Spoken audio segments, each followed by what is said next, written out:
You should have kept that in there. Welcome to the Shed of Strength. Special guest, the Hebrew Hammer. We're getting metal up in here. Dave? Alex has stayed at my house for, what's the second day now? Second day, yeah. Here in Nashville to do some fun stuff this weekend. Right. Came a couple days early to come hang out with me. Always a pleasure to have you here. Thank Pleasure's you so all much. mine. Yeah, thank you. We decided to venture out into the Shed of Strength and make some stuff. Whether it sees the light of day, I'll never know. We'll see how well it turns out. When Alex first got here, he came in and was looking at some of the various implements that are strategically located as like a home alone security system. Exactly. Wait for the dump truck to pass, because we outside, there is no wall there. And saw my baby inch dumbbell, which, if you don't know what that is, weighs 100 pounds. Let's give him a look. Yeah, right here. It weighs 100 pounds, and it has a 2 3/8 diameter handle that is, I think, 4 inches in length.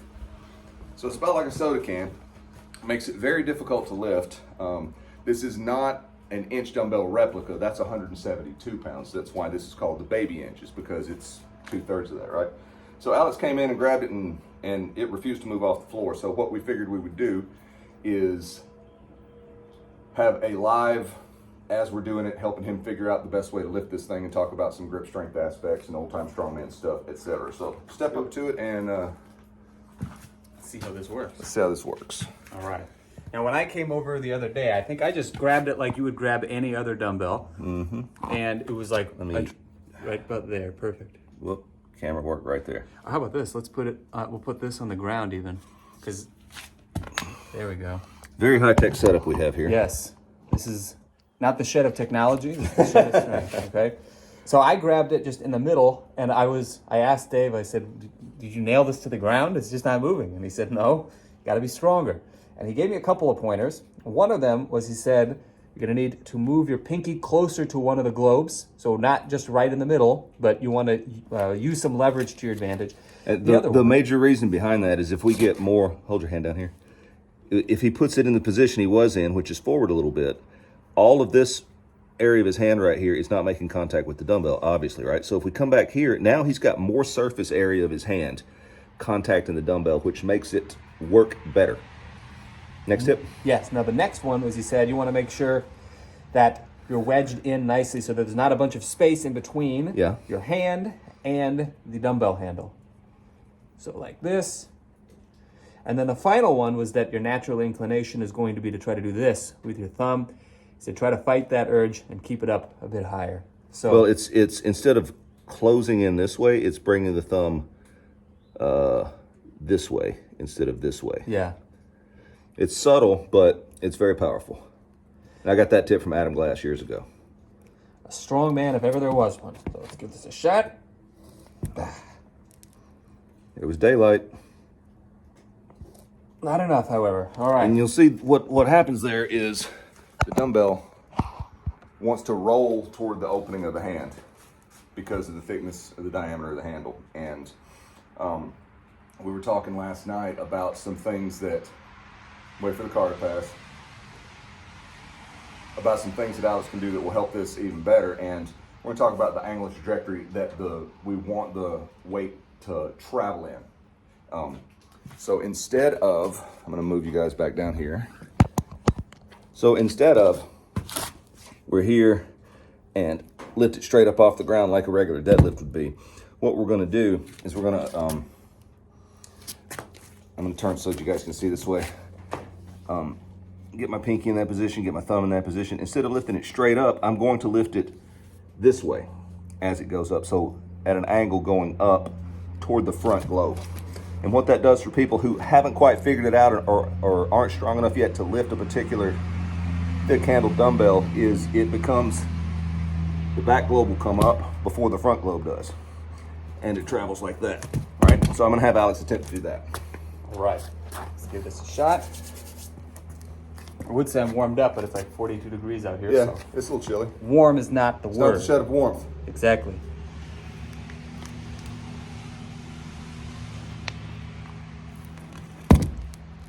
Much better. Good. All right, so the next tip I'm gonna give Alex This is a fixed weight, so I'm not able to make it any lighter. So we have to use the principle of manipulating the leverage to make something easier, or using the laws of physics to work to our advantage.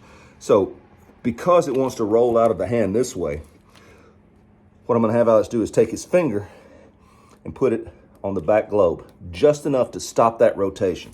He's never heard this information before either. Oh, this is brand so new. you can put it on the back globe. You can put it on the handle as well. I'm not going under to lift up. I'm simply stopping rotation. So let's try it on the back globe first and see what happens.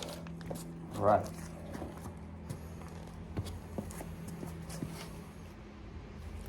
So I want it to be here, or here. Yeah, right there, where it is. Just enough to stop the rotation. And there it is. He cleared the ground with it. Now he knows what it feels like. Yeah. Now it's not impossible anymore. Now I'm going to add a little bit of chalk to the mix. So I'm just going to draw on here with some chalk, because it is, Alex is right, it's chilly here. It's also been raining all night. It's quite humid out here in the shed. So we're going to get him good and chalked up to take care of any of that sort of stuff. Attempt it again, this time without stopping the rotation. So no finger. No finger. Okay. All hand, no finger.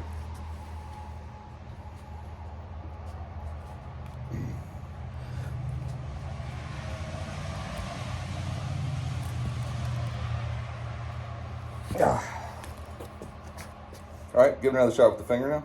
Okay. That's what she said. Yes, she did. And there you go, right? Nice.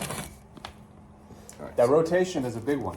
It really is. That's what keeps it on the ground for most people. Yeah. So I'm gonna let Alex rest a little bit. The next thing I'm gonna have him do is lift it the same way that you just did, except when you get it off the ground, we're gonna remove that other finger and just see how long you can keep it there, right? And I don't care like position otherwise like that, so you don't have to keep it clear of your body. It will be easier if you touch your leg with it for the same reason. We'll stop the rotation. But just gonna come in, you can front globe, back globe, whatever. Touch it, stop the rotation, and then once you get it off the ground, let's just see if you can hold it. And if you're not, just let it drop. Make sure your toesies are out of the way. Sweet. Because as we used to say back in the day, quick feet are happy feet. Ain't that the truth? All right, so getting his grip in. Remember the thing with the thumb, stopping rotation, getting it off the ground. Now just hold on to it.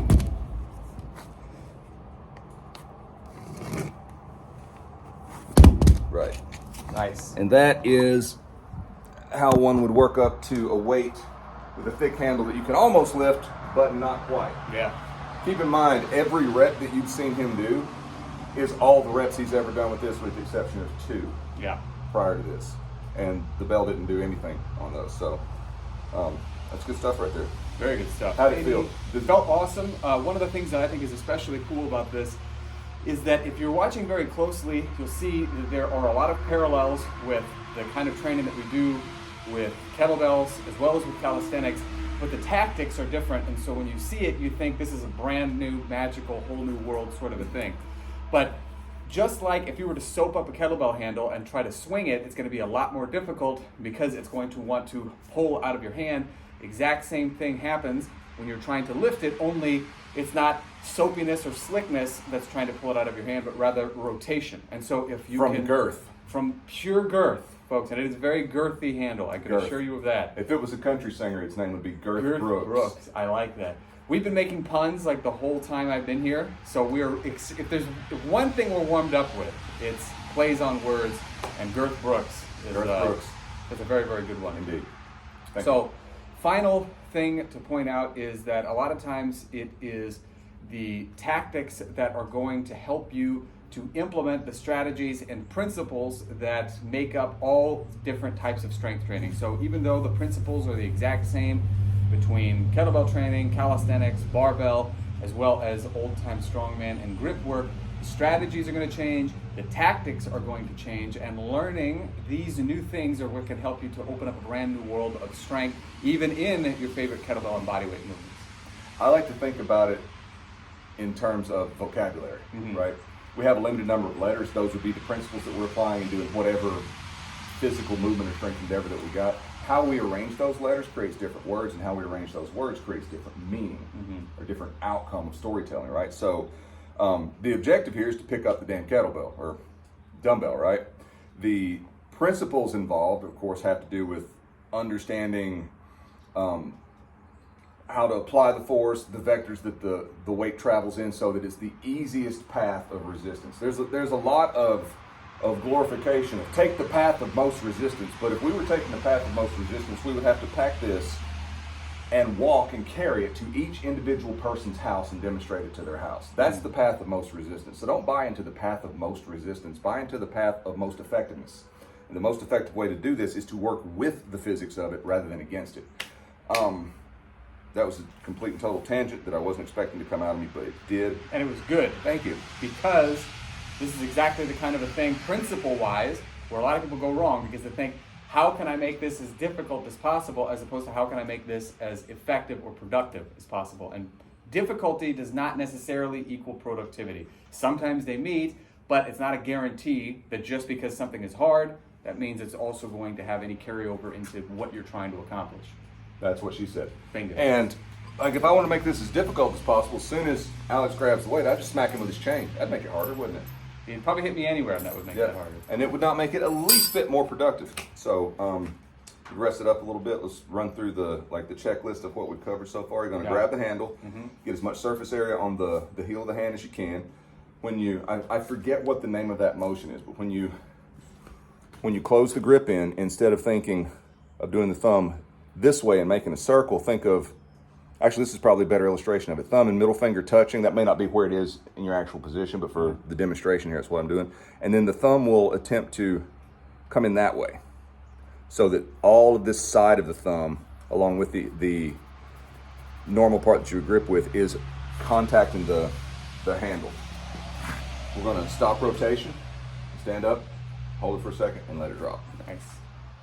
All right. Go, Alex, go. Well, don't go until I put this down. There we go. There we go. All right. So, grip. Hanging on to this part of the bell.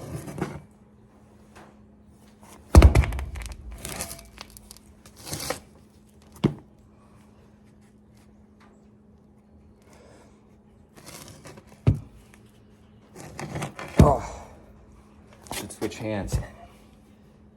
And this hand's all moist, as you can see. Get some chalk, bro. Oh, I'm gonna try to make this as difficult and ineffective as possible. Fair enough. Actually, Let me know I how that will works use some out. chalk. Yeah, exactly. To the chalk bucket.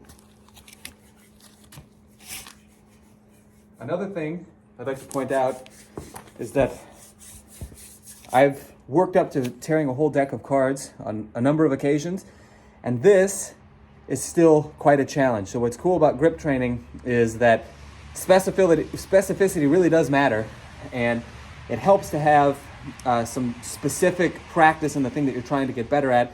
There is such a thing as carryover, 100%, but just like with anything else, if all you did was swing a kettlebell, you'd get really good at swings, and maybe it'd have some carryover into stuff like cleans and snatches and stuff like that.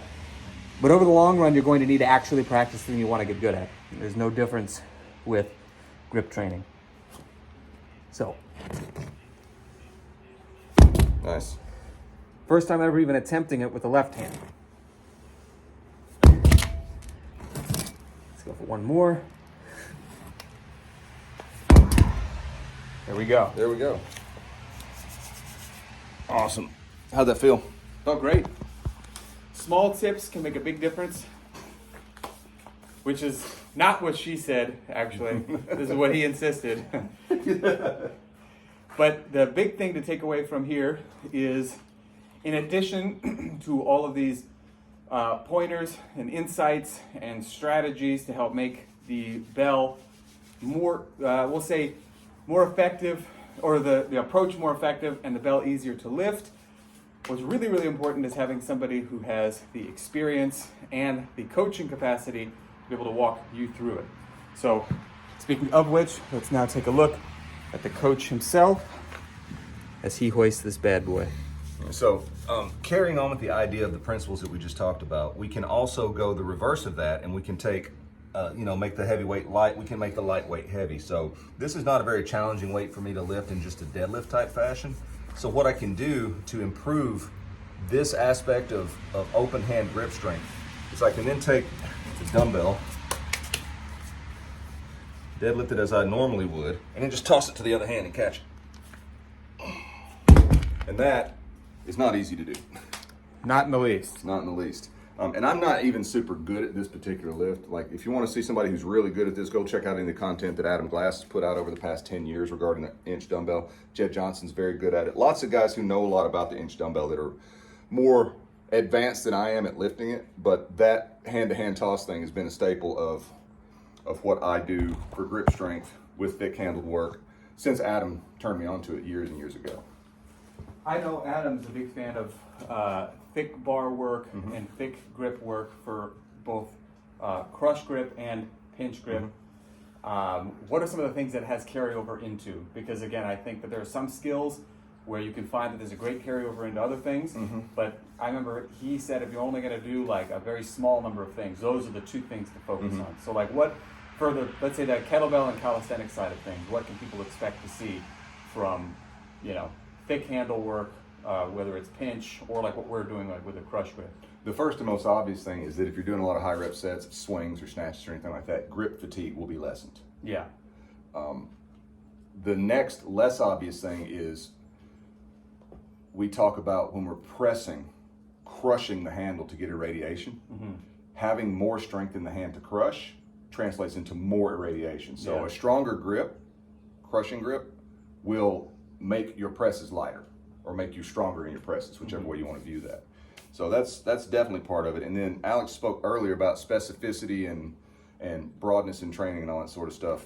And yes, to get better at lifting a thick-handled dumbbell, you must lift a thick-handled dumbbell. But part of the carryover that's really interesting for this, you were talking about ripping cards earlier, is this action with the thumb right here is the same action that we use in the vice hand when we hold a deck of cards to rip it. Yeah.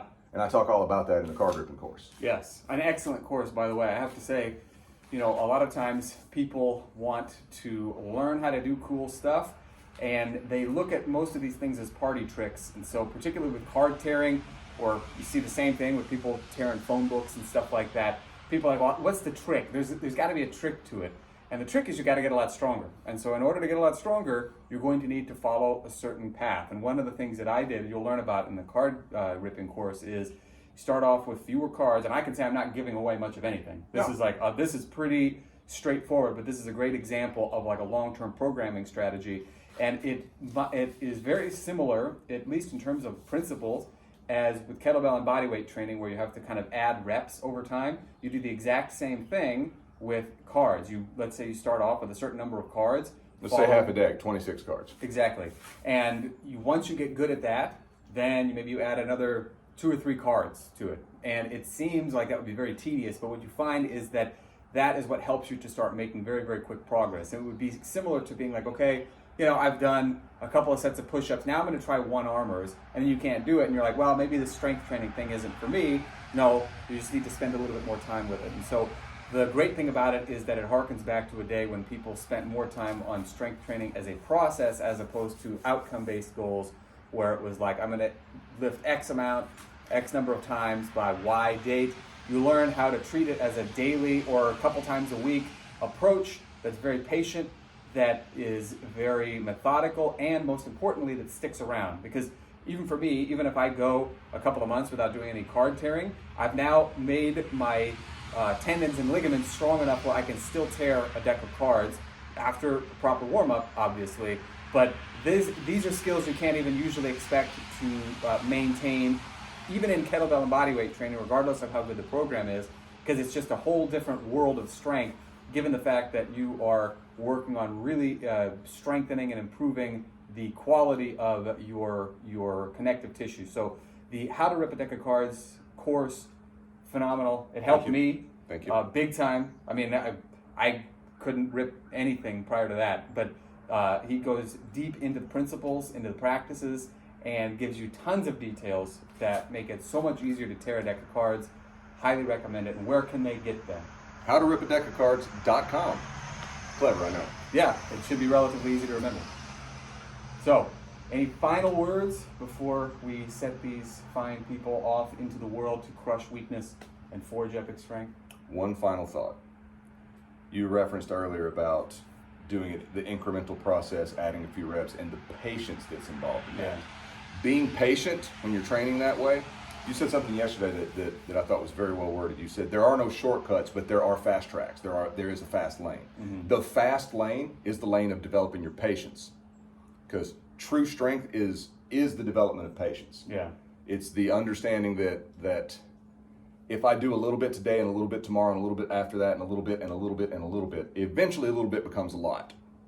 And that works in both directions. That works for adding strength. That works also if you are adjusting your body fat up or down. You know, a little cookie here, it's holiday season, right? A little bit of extra mashed potatoes there, it adds up. Not doing those things subtracts up. Subtracts down. I just blew my own mind. Yeah. But that's the point. It's the patience, it's the persistence, and it's the consistency that yield the gains. Not just in lifting an inch dumbbell, ripping a deck of cards, because that's very easy, very tangible, very visceral to observe and to experience, but also with everything else. Absolutely. With everything else. So there you go.